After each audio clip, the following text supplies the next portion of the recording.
গত কালকের আগের দিন আমি একটা ভিডিও দিয়েছিলাম যেখানে আমাদের কন্টেন্ট মনিটাইজেশনের ইন্টারেস্ট ফর্মটি সাবমিট করার নতুন করে অপশন দিয়েছিল, কিন্তু নতুনভাবে ফর্মটি ফিল আপ করার পরেও আমাদের এইখান থেকে নিচের দিকে যদি আমরা খেয়াল করি তাহলে দেখতে পাবো এখানে আপডেট ইন্টারেস্ট ফর্ম নামে একটি অপশন আমাদেরকে দেখাচ্ছে। এই আপডেট ইন্টারেস্ট ফর্মটি কেন দেখাচ্ছে এবং এটি আমরা কিভাবে আবার আপডেট করব, এই বিষয়টি আজকের এই ভিডিওটিতে আপনাদেরকে দেখাবো। তো বন্ধুরা, আপনাদের যাদের প্রবলেম আছে ভিডিওটি সম্পূর্ণ দেখতে থাকুন।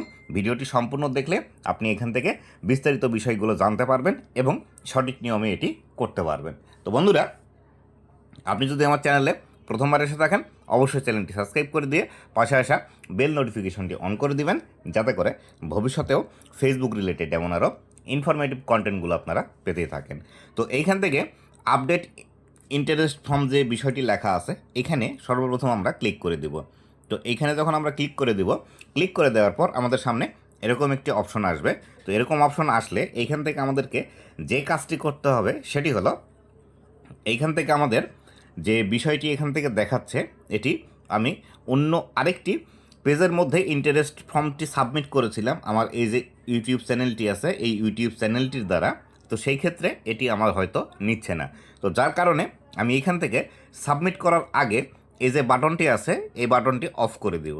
এই বাটনটি অফ করে দিলাম, দিলে এখান থেকে আমাকে আর কোনো অপশন এখান থেকে সিলেক্ট করতে হবে না, বা নতুন করে কোনো চ্যানেল বা ইনস্টাগ্রাম অথবা টিকটকের কোনো কিছু এখান থেকে দিতে হবে না। তো সেই ক্ষেত্রে আমরা এখান থেকে এটি করার পর যদি আমরা এই যে সাবমিট অপশনটি আছে সাবমিট অপশনটিতে যদি ক্লিক করে দিই তাহলে সেই ক্ষেত্রে এটি আমাদের কিন্তু সাবমিট হয়ে যাবে। তো আমি এখান থেকে সাবমিট এই অপশনটিতে ক্লিক করে দিচ্ছি।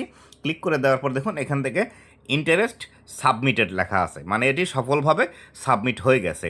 Thanks for sharing your interest in this program, you will be notified if you become eligible. মানে এখান থেকে যে বিষয়টি বলছে আপনি ইন্টারেস্ট সাবমিট করেছেন এর জন্য আপনাকে ধন্যবাদ দিচ্ছে ফেসবুক, এবং আপনি যদি এটি পাওয়ার যোগ্য হন সেক্ষেত্রে আপনাকে এইখান থেকে ফেসবুক নোটিফিকেশনের মাধ্যমে জানিয়ে দেবে যে আপনি কন্টেন্ট মনিটাইজেশন পেয়েছেন।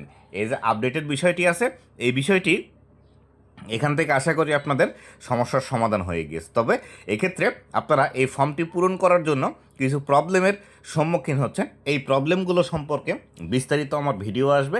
ভিডিওগুলো দেখতে অবশ্যই আমার ফেসবুক পেজ এবং ইউটিউব চ্যানেলের সাথেই থাকবেন। ধন্যবাদ সবাইকে, দেখা হবে পরবর্তী ভিডিওতে।